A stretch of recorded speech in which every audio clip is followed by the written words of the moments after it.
What's up guys, Everything Apple Pro here, and you're here to learn about iOS 9.3. So I'm going to show you every little detail that's changed, everything from the large to the small, whether or not you should update, all the good and bad things and everything in between. So without wasting any more time, let's get into it. Now I'm going to show you some of the larger features and make my way down to the smaller ones. A lot of them I've never shown you on this channel before, so do pay attention.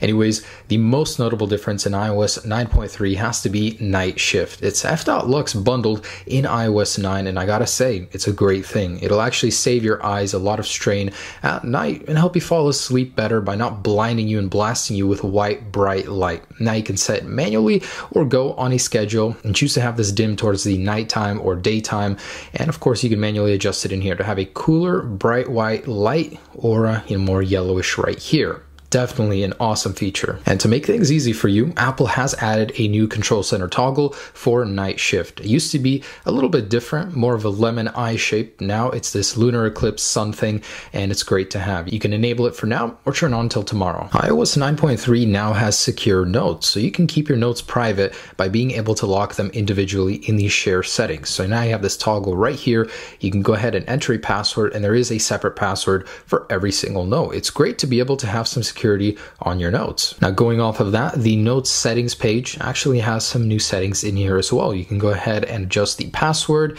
and some other settings as well. iOS 9.3 is classroom oriented. It has a new classroom application that allows sharing between users. So unless you go to school, you probably won't even see this. CarPlay has some welcome upgrades as well. If you have a new enough car to support it, you will see some changes. There's a new For You tab in Music. There's a few new interface changes in the Apple Music application, as well as Near You in the Maps application. Great news for early adopters of iOS betas. iOS 9.3 and beyond now supports configuration profiles. Basically, instead of waiting for the public beta to install the over-the-air updates, you can actually get them from Apple Developer Portal right now. That is, of course, if you are an Apple developer and pay $100 per month. So you can easily get them here, download and update to developer previews here. The infamous 1970 bug has been fixed. Now, if you actually try and go back to 1970, you will no longer be able to go back that far. It only goes far as 2001, January 1st. It will not let you go any further. The Safari crash bug has also been fixed, so you are no longer able to load that website. iOS 9.3 brings back the popularity meter to the music application in the iTunes store. So now you can see which songs deserve the most attention from the fans. In fact, it's now, instead of a meter, just a star to let you know that it's the more popular one out of the album. The Wi-Fi assist feature in cellular will now show you the amount of data it's been using over cellular when you're actually using this feature. So it'll look just like that underneath the Wi-Fi Assist tab. In the Watch application on your iPhone, you'll now get a little preview of the actual face of your Apple Watch. Not only that, you can now pair more than one Apple Watch. So you'll have a little different interface when you have two different Apple Watches paired to your device. There are tons of new 3D touch toggles, including the main one on settings, where you have a new Bluetooth, Wi-Fi, and battery toggle. Next, on health, weather, the iTunes and App Stores have two new options to update all and view purchase. I believe the Stocks application and the Compass application, so looking just like that. Additionally, some of the actual logos have been changed just a little bit. See, the Redeem tab is a little bit bolder on 9.3. When entering the actual app switcher using the 3D touch feature on compatible devices,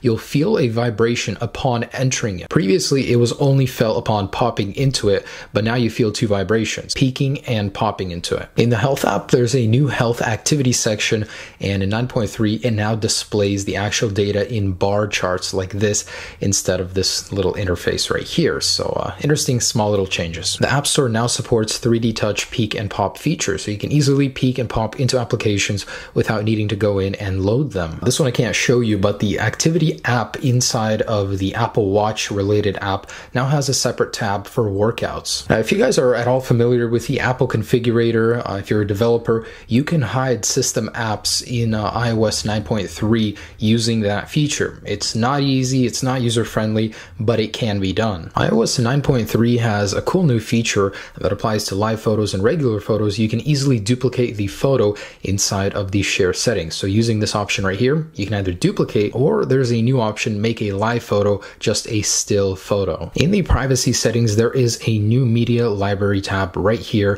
for your media, Apple Music. Now, what does this new tab mean? Media library actually means that it'll give developers access to your iCloud music library. So third-party applications will be able to add music to your iCloud library using this new feature. Awesome. iBooks now supports iCloud, so you can sync your PDFs and books between all of your devices and have them accessible always. The news application has received some updates. It's now more optimized. The algorithms are better to better suit your news and needs, and there are now options when you go ahead and swipe to the left and to the right. So awesome. Get to interact with your news more. Siri has learned 3 new languages: Finnish, Hebrew, and Malay, all available in these settings, of course. In the wallet application, you now have a quick shortcut right here to the application that belongs to the card or whatever it is you're looking at. So you can go ahead and click on it and be taken to that app. It's actually quite unbelievable how much faster Safari has gotten. Apple's removed a 350 millisecond delay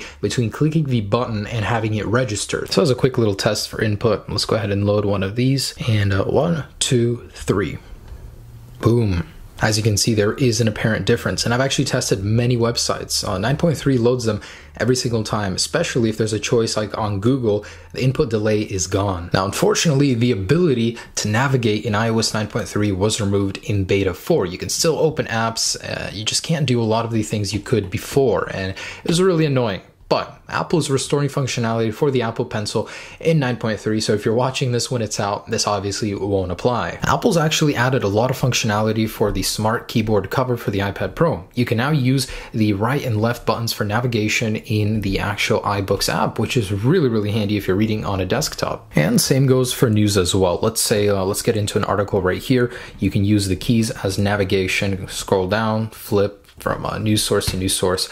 Really cool stuff. Now, let's say you're in an application. You can actually use Command H on that same keyboard to go ahead and go back to the home screen. Really handy little feature. This is becoming more and more like a little netbook. And lastly, just wanted to say, some people were reporting the keyboard for split view actually got smaller, and that's not the case. I took a picture before and after. They're exactly the same size, so no difference there. But anyways, guys, there you go. iOS 9.3 fully reviewed. That is every feature included in this new version. Please do leave me one below if I did forget any. I was pretty thorough with my research, and I think I got all of them. So I hope you enjoyed, guys. It's definitely a firmware worth upgrading to. There really is no reason not to update unless you're holding out for a jailbreak, but we'll find out about that later. So have a great day, guys. Enjoy this update when it drops. Peace.